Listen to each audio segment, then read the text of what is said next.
I'm here with Sandy Case at Sec3 inside the Arsenal Emirates Stadium.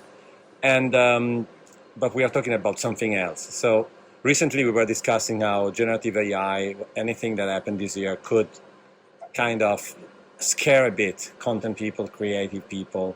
And we were chit-chatting, and then Sandy told me, oh, but there is something happening. So tell me about it.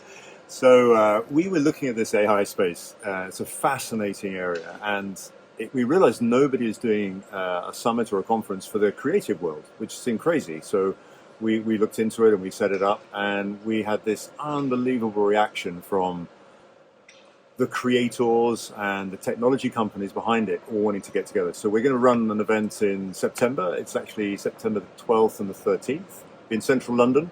And we have an unbelievably good list of people speaking from, I mean, these are all heads of global AI at Amazon, Paramount, McDonald's, WPP. So we're having a really, really strong, robust lineup. We're even talking about doing something pretty cool with music at the event. So we see the strength of generative AI and where it's going to be. And in fact, if anyone who's listening recently to Rishi Sunak was saying that it's one of the cornerstones of the British economy is the creative industry. In fact, it's the top 5.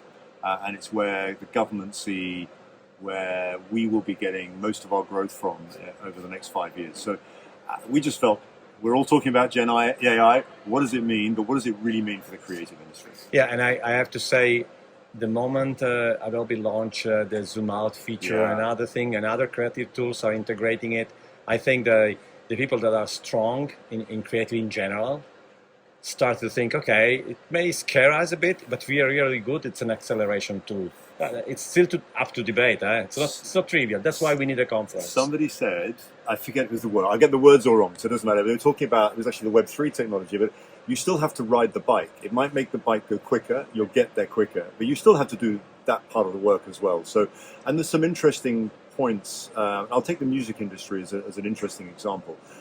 You can take all the Beatles songs and chuck it into a pot and it produces a song. That's kind of clever.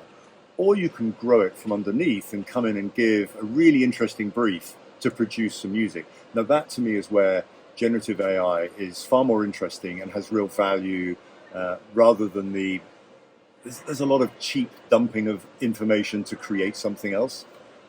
Okay, thank you. So see you in September. Will do.